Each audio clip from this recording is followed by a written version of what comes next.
और पूरे झारखंड के अंदर यही हुआ है कि गांव घर से, खेत खलिहान से कोई नेता नहीं निकल रहा है। इसके पीछे कारण यही है कि जितना पूंजीपति लोग है, पैसा वाला लोग है, आज यहाँ कल वहाँ परसों वहाँ, कुर्सी के लालच में वो सब लोग उछल कूद करते रहते हैं। कोई विचारधारा नाम का चीज़ नहीं है। और हम लोग झारखंड के अंदर एक बात कहे हैं कि झारखंड में एक ही विचारधारा चलेगी, वो झारखंडियत की विचारधारा चलेगी, झारखंडी माटी की विचारधारा चलेगी।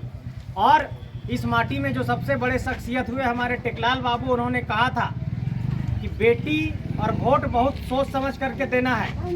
लेकिन उनके विरासत को लोग जो लोग लेकर के चल रहे थे, वो लोग भी देखिए कि आज उनके सपनों को कहीं ना कहीं एक तरीके से बेच रहे हैं। लेकिन हम किसी का नाम नहीं लेना चाहेंगे, लेकिन ये कहना चाहते हैं कि झारखंड में जो 3 साल से हम लोग लड़ाई लड़ रहे हैं कि झारखंड के खेत खलिहान की लड़ाई, झारखंड में यहाँ के लोगों को हक मिलना चाहिए, यहाँ की स्थानीय नीति, नियोजन नीति, यहाँ के सांसद विधायक स्थानीय लोग बने, यहाँ के 14 सीट पर जो हमारे सांसद बने वो झारखंडी लोग बने, यहाँ पर जो विधायक बने वो झारखंडी लोग बने।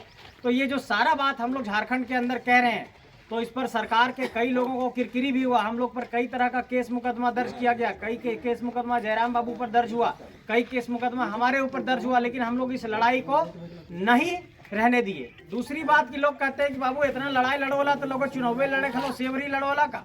तो हम ये बात स्पष्ट करना चाहते हैं कि चुनाव लड़ने नहीं आए हैं और ना वोट मांगने आए हैं, आप लोगों से आशीर्वाद लेने आए हैं। और अगर आप लोगों को लगता है कि ये बात जायज़ है, आशीर्वाद देना चाहिए इस लड़कों को, और ये झारखंड को बचाने के लिए वास्तव में निकले हैं, तभी अपना आशीर्वाद दीजिएगा कि हम लोगों का बात वाजिब लग रहा है आप लोगों को। क्योंकि झारखंड को लोग छल रहे हैं, झारखंड को पूरी तरीके से बेच दिए हैं। इसलिए आप लोगों से ये विनती करने आए हैं कि ऐसे लोगों को पहचानिए।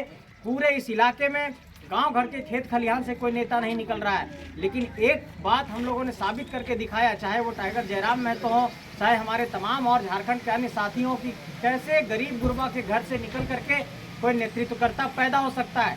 आज टाइगर जयराम महतो जी के ही घर के जीवन का आप देखेंगे तो उनकी माँ को अभी भी 3000 रुपया पेंशन मिलो है, 3000 रुपया पेंशन मिलो है, और ओकरे पेंशन पर गुजारा चलो है। और जयराम बाबू के जो घर है वो एकदम बहुत कच्चा मकान टाइप के, बहुत बड़ा अमीर घर से नहीं है। तो हम ये कहना चाहते हैं कि अगर कोई गांव घर से, खेत खलिहान से कोई गरीब गुरबा का बेटा निकल रहा है तो उसको पीठ थपथपा करके और आशीर्वाद दे करके मैदान में भेजिए और कहिए कि तुम्हारे साथ। और मैं खास करके अपनी माताओं का, बहनों का, दीदी लोग का, गाँव घर के जितने बड़े बुजुर्ग हैं सबके प्रति अपना आभार प्रकट करता हूँ और सबके चरणों में अपना शीश नवाता हूँ कि आज जिस इलाके में भी जा रहे हैं वहाँ पर एक असीम प्यार, असीम मोहब्बत और कहिए कि असीम अपनापन मिल रहा है। लोग जब कोई तिलक लगाते हैं, अच्छत देते हैं, 10-20 रुपया देते हैं, तो वो 10-20 रुपया की कीमत 10-20 करोड़ रुपया के आशीर्वाद जैसा लगता है। यही हम लोगों की ताकत है। हम लोगों के पास कोई धन बल नहीं है, लेकिन ये बात जानते हैं कि आशीर्वाद की ताकत है, जन बल की ताकत है, और इसे 20 रुपया और 10 रुपया के बुनियाद पर 20 करोड़ वालों को चुनौती देंगे। ये बात आपको कहना चाहिए।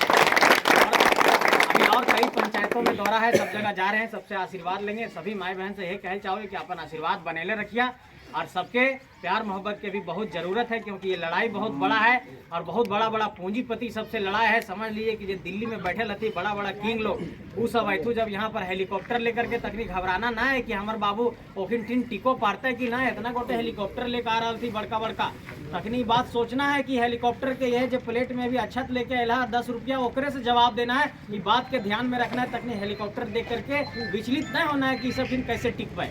विचारधारा के पास यहाँ पर पूंजी और पैसा की ताकत नहीं टिकता, ये बात तो इनके भरोसा दिलाना चाहिए। सबके प्रणाम। संजय मेहता जिंदाबाद, जिंदाबाद जिंदाबाद। संजय मेहता जिंदाबाद, जिंदाबाद।